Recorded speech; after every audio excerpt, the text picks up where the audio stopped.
Hey everyone, Professor Hank here. So today we're going to talk about how you can read and write text files in C++ using the getline function, the put function, and the get function. To start with, let us say that you had a file, a text file that you wanted to print the entire contents to the screen. So you might try to do it this way. You might try to create an ifstream object and then attempt to open that file and then test if it's open. And then if it is, you need to be able to process it and close it. And if it fails to open, then you can do a little error message here, right? You can say, cout error. Okay. But if you're going to read that entire file, then you have to go line by line. And since you don't know how many lines are in the file, you want to be able to print out the entire contents of the text file, no matter how big it is, then you're going to need to use a kind of loop, right? And so what you can do is you can write a loop that looks like this, and we'll need a string variable to store what we're reading. So that means that we're going to need to pound include string.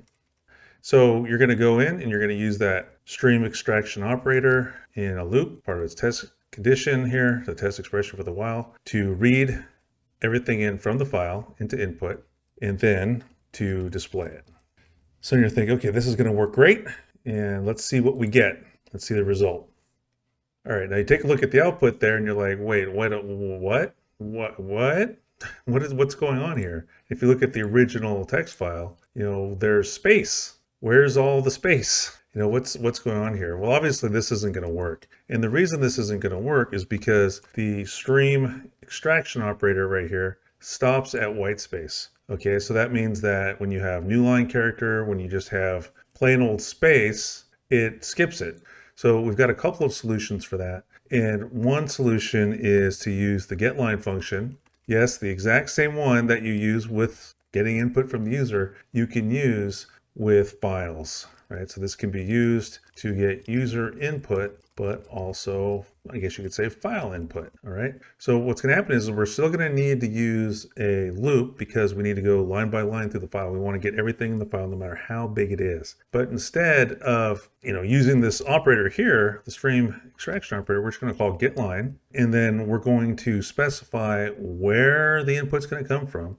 If we were going to be using it to get input from the user, then what we'd have to do is we'd have to say cin, right? And then we'd specify the string. And we'd be like, okay, great, everything's fantastic. But we're not getting input from the user. What we're going to do is we're going to get input from the file. So we're going to specify the name of the file object variable here, which is fin.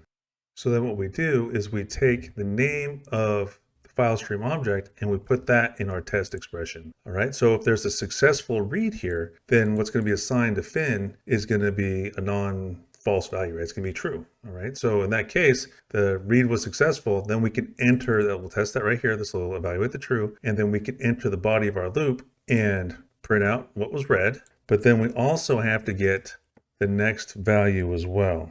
So then what we'll do is we'll just repeat getline fin input. All right, now let's test that. That should be everything that we need. And so we're a bit closer here. So now you can see that it actually reads in the white space here, okay? But it doesn't read the new line characters. That's because what getline does is it reads everything from the beginning of the line up to, but not including the new line character. So there's an easy fix for this here. We'll just go ahead and print our own on the screen. And then that will get us where we need to go. Right, so now you can see that the output matches the exact contents of the file. Right, fantastic. So that's one way we can solve this problem. So what's another way we can solve this problem? Well, we can use the get function. And what the get function does is it reads everything, one character at a time. All right, so that will include white space, just like getline does, but also new line characters. Let's rewrite this to take advantage of that. So what we'll do is we won't need a string for this. We'll just need a character, all right? And so then what we'll do is we'll start off by reading one character. And what we're going to do is we're going to use fin.get. So this get function is defined as part of the file stream object. And so we will pass as an argument the character that we want to read into. We'll have the same test expression, right? So, and then in our while loop, we can display the character Notice here, I'm not putting an end line here. I'm not doing this. We won't need it. Remember, we're doing one character at a time. If I was to put ENDL here, then we'd print a character, the cursor would move the next line. We'd print a character, the cursor would move the next line, etc. We don't need that, and we don't want that. So we're just going to print one character at a time. This is going to include new line characters. So that new line character is going to move the cursor to the next line for us automatically, the new line character that was read from the text file. So once we printed out the character, we got to get the next character. All right, now let's check that out, see what that looks like. Okay, now you can see that the contents of the text file were reproduced 100%. So that was your option number 2 for being able to read the contents of the file. So now let's see how we can write to a file using the put function. So what this does is this writes to a file one character at a time. And that's going to include your whitespace characters. So let's just go ahead and make a copy of that file. So we'll leave ifstream here. And then what we'll do is we'll create an ofstream object for writing. And then we'll open it. And we'll call this song copy. So we want to make sure that they both opened before we do anything. So we'll check fin and faut here. Right, so if they both opened, then we're ready to go for our copying. Let's make sure that we close both files once that is finished. And so what we're going to do is we're going to read a character and then we're going to write a character. So instead of putting the character on the screen, what we'll do is we'll put the character into the destination file. So what's our destination file? The destination file is the one opened by faut, and then the source is the one opened by fin. So that should do it. So this will write everything from the source file to the destination file, one character at a time, including whitespace. Let's go ahead and run this. You're not going to see any output here because there's no error messages, right? We've got rid of our cout. So let's go open songcopy.txt and compare that with the original song.txt. Okay, so there's the contents of songcopy.txt. And then let's take a look at song.txt. You can see they're exactly the same.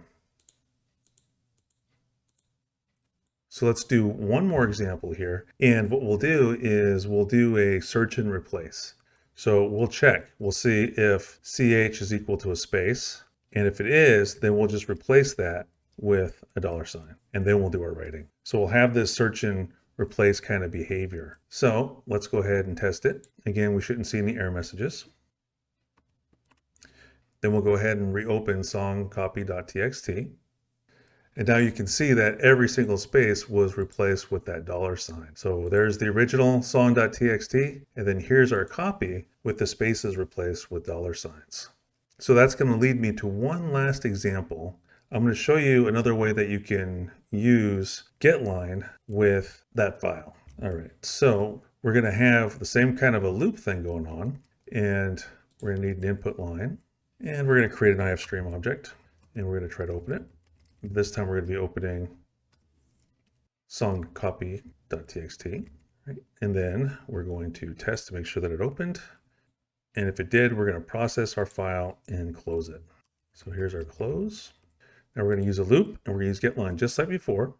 So getline, and we're going to say this input's coming from the input file stream, from the ifstream object, and we're going to read into line like before, but this is going to be new. We're going to have a third argument we can pass here, and that is going to be the character that it uses, a delimiter, to let it know when to stop reading. By default, this is the new line character, right? We saw that, but you can change that with this third argument, and we're going to change it to the $. So it'll read all of the characters until it gets to the $. It'll chuck the $, and then move on to the next set of characters, right? And so then we'll display the contents of line, right? And we're going to need to put that inside of a loop, just like before.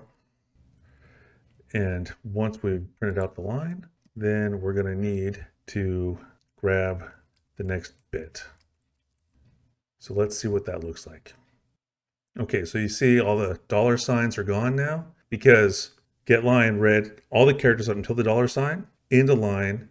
We printed out the line, and the $sign just got chucked. Now you can see that the lines are broken up even though I don't have an ENDL. Why? Because getline did not chuck the new line character. Our delimiter was replaced. So now you know how to use getline, get input when dealing with text files.